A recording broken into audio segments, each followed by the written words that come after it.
E aí pessoal, beleza? Estamos de volta aí para o nosso segundo bloco, né, da aula de hoje, certo? Iniciando aí o estudo sobre a matéria de direito penal, né, penal 3, trabalhando o crime de furto, né? Então, no bloco anterior, né, nós paramos ali, falamos sobre o furto simples, né? Enfim, vou recapitular. Então, lá no artigo 155 diz: subtrair para si ou para outrem coisa alheia móvel, né? Pena reclusão de 1 a 4 anos e multa. No que tange ao preceito secundário, né, que trabalha a pena, né? Então, o crime de furto, ele é um crime de médio potencial ofensivo. Por que médio potencial ofensivo? Tendo em vista que é possível o sursis processual, pois a pena mínima não ultrapassa o patamar máximo de 1 ano, beleza? Então tem uma pena de 1 a 4 anos, então cabe o sursis processual, né, que está ali no artigo 89 da Lei 9.099/95, se cabe sursis, crime de médio potencial ofensivo. Tranquilo? Já no parágrafo 1º, tá, do crime de furto, fala sobre o furto noturno, né? Eu vou deixar para falar sobre ele depois, porque agora eu quero trabalhar com vocês algumas situações, né, importantes, tá? Então, antes de trabalhar aqui com vocês o crime de furto, tá? O crime de furto noturno, eu quero já ver a situação do princípio da insignificância. Será que ele se aplica ou não, né? O que vem a ser o princípio da insignificância? Pessoal, quando eu falo de princípio da insignificância, a aplicabilidade desse princípio exige, conforme o Supremo Tribunal Federal, a presença de alguns vetores, né? O Supremo, ele elenca 4 vetores que são de suma importância, né? Então, para você trabalhar um crime, né, apontar esse crime como essa conduta como insignificante, se for necessário a presença desses 4 vetores, né? Mínima ofensividade da conduta do agente, nenhuma periculosidade social da ação, reduzido grau de reprovabilidade do comportamento e inexpressividade da lesão jurídica provocada. Então, são os 4 vetores de aplicação, né, de aplicabilidade do princípio da insignificância. Então, para que a conduta seja considerada insignificante, é necessária a presença desses vetores. Tranquilo? Então, gravem aí: mínima ofensividade da conduta do agente, nenhuma periculosidade social da ação, reduzido o grau de reprovabilidade do comportamento e inexpressividade da lesão jurídica provocada. Tranquilo? Então, muito importante isso aí, tá? Esses 4 vetores. E esses vetores eles foram justamente trabalhados, né? Essa questão de significância e tudo mais, principalmente por Klaus Roxina, ele trabalha isso, tá? Mas o STF trouxe esses vetores, né, para sua jurisprudência e é o que é aplicado atualmente. A boa parte da doutrina afirma que isso aí seria um ato de dar voltas, né? Na verdade, a jurisprudência, né, o Supremo, ele está falando a mesma coisa, né? Mas, enfim, já vi até questão de concurso discorra sobre os vetores do princípio da insignificância. Então, já vi, né, questão cobrar isso, então é importante. E o princípio da insignificância, ele não tem previsão legal e ele se aplica tranquilamente, né, ele é aplicável de forma tranquila ao crime de furto, certo? Então, o crime de furto, ele comporta a aplicação do princípio da insignificância. Então, ele pode ser aplicado tranquilamente, beleza? Outro ponto é que o princípio da insignificância, a natureza jurídica dele é de causa excludente da tipicidade, beleza? Causa excludente da tipicidade. Por quê? Nós temos a chamada tipicidade formal e nós temos a chamada tipicidade material. Quando eu falo tipicidade formal, nada mais é que a subsunção do fato à norma. É simplesmente isso, é a operação de você olhar para um fato, um caso concreto, e depois observar se na legislação, no ordenamento jurídico penal, existe uma norma que se adequa a esse fato, né? Então, nesse caso, nós temos uma subsunção, né? Então, se há essa subsunção, nós temos aí tipicidade formal. Quando eu trabalho tipicidade material, né? Tipicidade material, no âmbito da tipicidade material, eu vou analisar o quê? O grau de ofensa ao bem jurídico, o grau de violação ao bem jurídico tutelado, né? Então, por isso que no furto é possível a aplicabilidade da insignificância, né? Por quê? Muitas das vezes a subtração, por exemplo, de uma caneta, isso é insignificante, né? Então nós temos aí um reduzido grau de reprovabilidade do comportamento, uma inexpressividade da lesão jurídica provocada, a lesão jurídica é inexpressiva, então não tem, né, não ocasionou um grande prejuízo, né? Mas veremos que há alguns elementos super importantes aí na aplicação do princípio da insignificância, são chamados requisitos, né? Então, quando eu tenho a aplicação desse princípio, a doutrina diz que nós temos aí o que é a chamada interpretação restritiva do tipo penal, né? Então, eu estou restringindo o alcance do tipo penal. Então, eu interpreto esse tipo penal, visando o quê? Restringir o seu alcance, tá? Poxa, não é possível o crime de furto, né, atuar aqui na subtração de uma caneta, né, na subtração de uma caixa de fósforo, na subtração de uma camisa, né, na subtração de 1 quilo de arroz, enfim. Então são situações aí em que eu vou restringir, né, o poder punitivo ali, o alcance, tá, da norma penal incriminadora, tá? Então isso aí é muito importante também, tá? Então nisso nós temos os requisitos, tá, para aplicação do princípio da insignificância. Os requisitos objetivos acabamos de estudar, que são os chamados vetores, né? A mínima ofensividade, né? E tem aqueles outros 3, né, que nós falamos. E temos os requisitos subjetivos, né? Primeira situação aí. Primeiro requisito subjetivo. Eu vou analisar a situação econômica, principalmente da vítima, né? Então digamos que houve a subtração de uma bicicleta que é avaliada em R$80, poxa, né? R$80 a bicicleta, pô, é um furto significante. Veja lá, digamos que essa bicicleta é o único meio de transporte da vítima, né? Então ela mora num local distante, né? Por exemplo, ela reside num bairro periférico e ela trabalha no centro da cidade. O único meio de locomoção dela é essa bicicleta. Então, olha só, né, o grau dessa conduta, né, o prejuízo que isso ocasionou à vítima. Então, com isso eu não vou tendo em vista a situação econômica da vítima, eu não vou ter um furto insignificante. Até eu posso analisar, inclusive, a situação econômica do autor. O autor é uma pessoa rica, uma pessoa abastada, enfim, e mesmo assim ele vai lá e subtrai essa bicicleta. Então, não será possível a aplicação do princípio da insignificância, tá?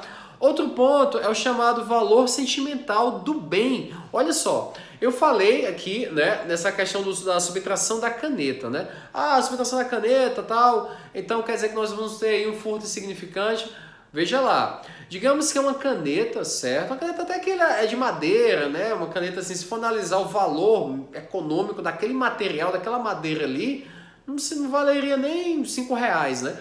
O problema é que essa caneta, ela já vem passando de geração em geração. Era do meu tataravô, que era advogado na época do Império, e isso foi passando, e hoje eu sou advogado, eu tinha essa caneta, tinha um valor sentimental, ela foi furtada. Então, por conta disso, não há possibilidade de aplicação do princípio da insignificância, tranquilo? Por quê? Tendo em vista a ausência do elemento subjetivo, né? Então, nós temos aí o valor sentimental. Então, se ela detém um valor sentimental, esbarra, né, nisso a aplicação do princípio da insignificância. E a doutrina ela também põe circunstâncias gerais do crime, né? Ponto importante, por exemplo, se eu tenho a comprovação da habitualidade criminosa, o Supremo fala que, dependendo do contexto, é possível que a não aplicação do princípio da insignificância, né? Antes o STF no começo falava assim, não, em caso de reincidência não se aplica o princípio da insignificância, né? Para também não funcionar como estímulo à prática de condutas criminosas. Ocorre que o Supremo ele terminou recuando em relação a isso e falou, olha, dependendo do contexto, mesmo que haja reincidência, se de certa forma a medida for salutar, é possível ainda aplicar o princípio da insignificância, mesmo para o reincidente em crimes, né, de furto, beleza? Há também, pessoal, chamado furto famélico, né? Quando falo furto famélico, é justamente o quê? Digamos que nesse momento de crise que nós estamos vivendo, isso vai ser inevitável, milhões de pessoas irão perder os seus empregos, né? Infelizmente. Então digamos que uma dessas pessoas aí, num ato de desespero, vai até um mercado e subtrai 1 quilo de arroz, 1 quilo de carne para levar para sua família. Poxa, isso aí nós temos um claro estado de necessidade, tá? O furto famélico, ele configura o chamado estado de necessidade. Então não haverá crime, sem dúvida, tá? Tem outras situações aqui, né, que a doutrina fala que eu não acho interessante abordar, tá? Então é importante você saber isso, que o princípio da insignificância, tá? Ele se aplica sim ao crime de furto, tá? Ao crime de furto. Outro ponto importante, né, já aproveitando aqui para trabalhar com vocês, em relação ao sujeito ativo do crime. Como eu falei para vocês, o furto é um crime comum, né? Sem dúvida, ele pode ser praticado por qualquer pessoa. Ocorre que o chamado furto qualificado pelo abuso de confiança, né, que está lá no parágrafo 4º, tá?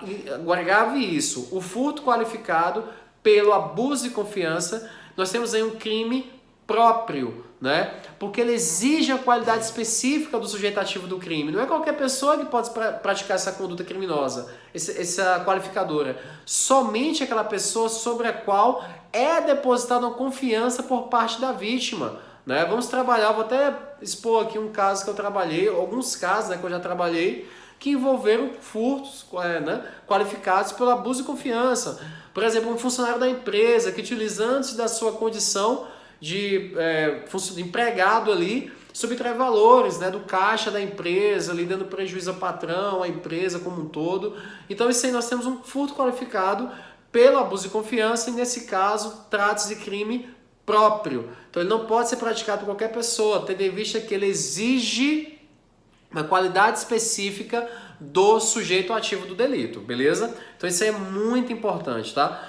Outro ponto, digamos que nós temos uma pessoa, né, digamos João subtrai o carro de Pedro. Aí João sai com o carro, estaciona o carro em outra cidade, vai comprar um picolé e Marcos subtrai esse carro. Então nós temos aí ladrão subtraindo, né, furtando de ladrão. Então quem é a vítima disso tudo? Será que aquele que subtraiu inicialmente o bem vai ser vítima desse furto, desse segundo furto? Não. Sabe por que não será? Porque a posse dele é ilegítima. É ilegítima, né? O que eu falei com vocês? O bem jurídico tutelado nós temos a propriedade e a posse legítima. Então se a posse ela é ilegítima, então não temos aí a configuração do crime de furto. Na verdade, esse segundo furto é furto sim, mas a vítima é a proprietária do bem, tá? Então nós temos, a pessoa ela foi vítima de 2 furtos, tá? O primeiro furto que foi direto ali, que subtraiu o carro que ela estacionou na via, e posteriormente houve um segundo furto, né? Mas nesse segundo furto, apesar de não ter sido praticado diretamente contra ela, mas contra aquele sujeito que subtraiu inicialmente o bem, ela continua sendo considerada a vítima do crime, tá? Então ela é a vítima do delito, beleza? Então isso é importante também.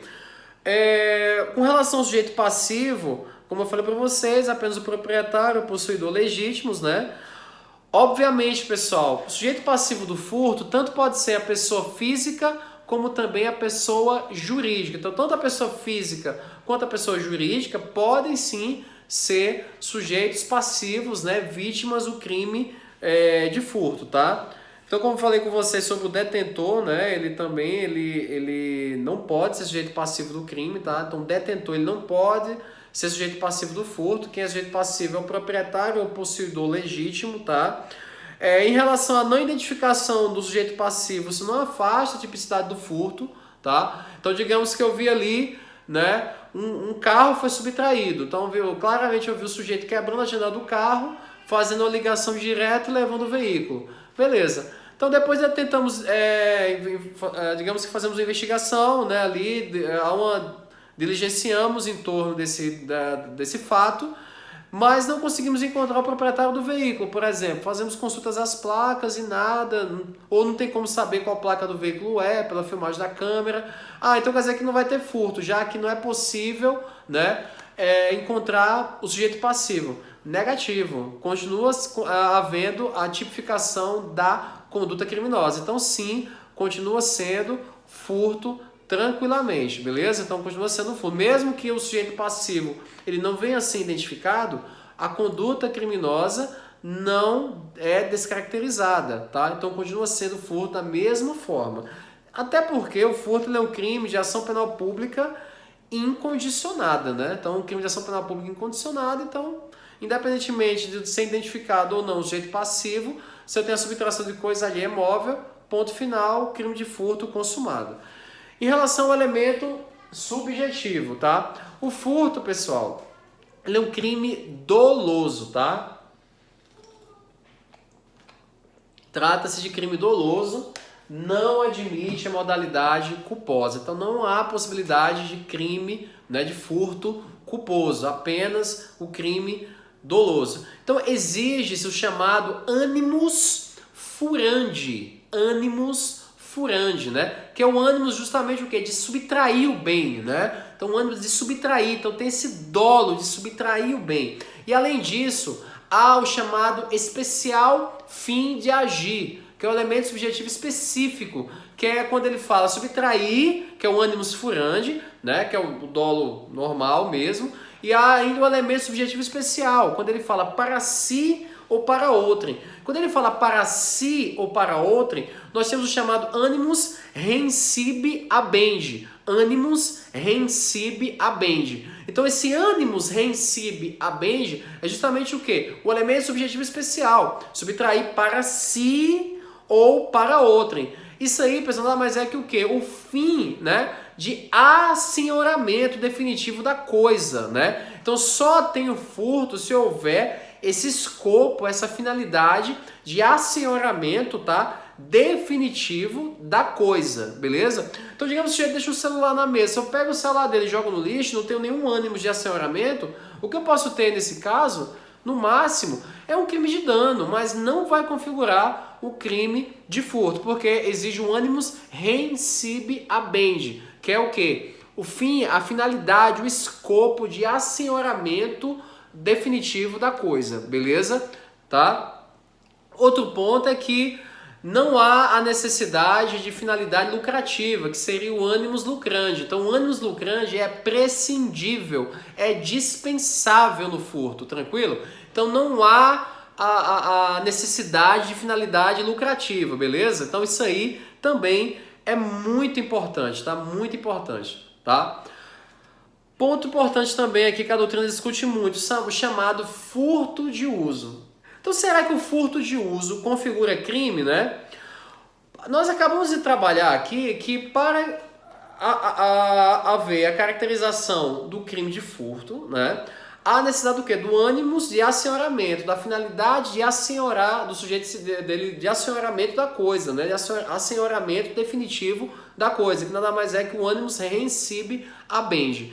Então, se há essa necessidade, então em regra eu posso dizer que o furto de uso, que é quando eu pego o objeto de alguém emprestado e depois devolvo, não é crime. Agora, óbvio, para que o furto de uso seja caracterizado, e com isso não haja a conduta criminosa do crime de furto, é necessária a presença de alguns requisitos. Primeiro requisito, anotem aí, é a subtração de coisa alheia móvel infungível, tá? Subtração de coisa alheia móvel infungível. Quando eu falo de bem infungível, é aquele que não cabe a sua substituição, né, pela mesma qualidade, quantidade, enfim. Então, se eu tenho a subtração de coisa alheia móvel infungível, por exemplo, um veículo, né, outro objeto, um quadro, enfim. Então, nessa situação é possível furto de uso, que eu posso pegar esse veículo e devolver ele depois, é um bem infungível. Então,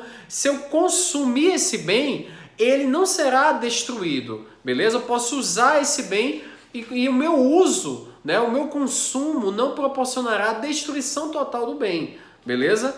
Diferentemente, se eu subtraísse, por exemplo, vou dizer um alimento, porque aí, né, mas só para ficar como exemplo, um alimento mesmo, eu vou comer aquele alimento, ele vai, né, vai ocorrer a destruição dele, né? Então, mas não vem um caso, porque também se eu tenho a subtração de alimento, posso entrar aí no furto famélico, no furto insignificante, enfim, né? Segundo requisito, né, para a configuração do furto de uso é a intenção de utilizar o bem de forma momentânea, né? Então, até um requisito subjetivo isso aí. Então, eu tenho que usar o bem de forma momentânea, beleza? Por um curto momento. Ah, não, eu peguei o carro emprestado, estou usando ele há 1 ano, mas na verdade eu só estava usando ele, eu estou te devolvendo agora. Aí não, né? Então não é um uso momentâneo, né? Então o uso momentâneo é aquele uso que é rápido, que não demora muito tempo, tranquilo? Outro ponto, tem que ocorrer a restituição da coisa depois desse uso momentâneo, de forma imediata, né? E essa restituição deve ser feita, né, ao seu possuidor originário, tá?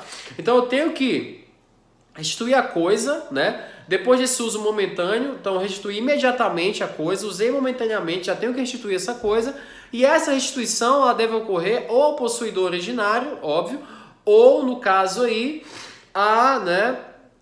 o proprietário né, da coisa, beleza? Da coisa subtraída. Então esse é o terceiro requisito para a caracterização do furto de uso. Ponto importante é que, professor, e se o objeto material desse furto de uso for uma coisa móvel fungível, né, que é substituível, né, enfim.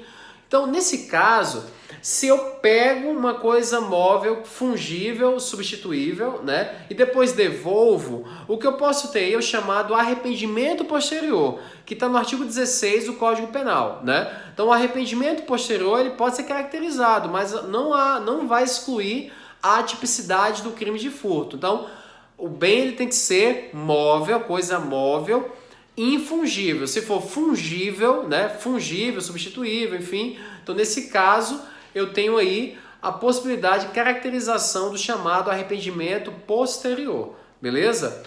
Outro ponto também, o furto de uso ele é afastado quando a coisa subtraída ela é utilizada pelo agente, né, por relevante período. Como eu falei para vocês, se ele usa por um período muito alongado, né, então isso aí vai descaracterizar esse furto de uso, beleza? Outro ponto é que exige-se também que seja a coisa substituída, né? Isso aí já é restituída, perdão. Já é o quarto requisito, a coisa deve ser restituída integralmente e em seu estado original, né? Digamos que eu peguei o carro para usar momentaneamente, arrebento o carro, né? Bato esse carro num poste e depois vou lá e levo o carro para ele. Tá aqui o seu carro, só peguei para dar uma volta, infelizmente bati, acabei com a frente do carro, mas tá tudo bem, né? Tá tudo tranquilo. Não, tá? Então nesse caso aí descaracteriza o furto de uso. Então se descaracteriza o furto de uso, logo eu tenho caracterizado o crime de furto, beleza? Então aí nessa situação não será possível, tá? O chamado furto de uso. Então isso aí também é muito importante, beleza? A bateria ficou meio fraca agora aqui. E para encerrar, pessoal, no parágrafo 1º do artigo 155, nós temos o chamado furto noturno. Fala assim, a pena aumenta-se de 1/3 se o crime é praticado durante o repouso noturno. Quando fala aqui repouso noturno, né, primeiramente, aqui nós temos chamado furto majorado, né? Então esse parágrafo primeiro traz uma majorante do crime de furto, tá? Aqui, essa majorante, né, quando fala que a pena aumenta de 1/3, o crime é praticado durante o repouso noturno. O que vem a ser o repouso noturno? É chamado furto noturno, né? Esse repouso noturno, pessoal, ele vai variar conforme cada comunidade. Então tem locais na cidade grande que 10 horas da noite a cidade está funcionando normalmente. Então não caracteriza o repouso noturno, seria mais na madrugada.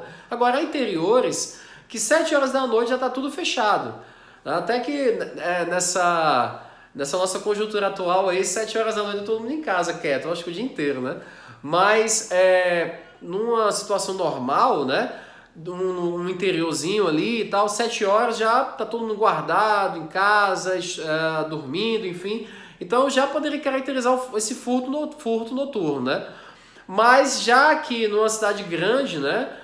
Já fica mais difícil. Então esse furto noturno poderia somente ser caracterizado durante a madrugada, né? Enfim. Então isso vai depender muito de cada localidade, né? Então aí eu aplico o chamado costume interpretativo, né? Eu vou analisar aí cada situação conforme, né, o local. O próprio STF ele afirma que tem que analisar a compatibilidade da majorante do repouso noturno, né?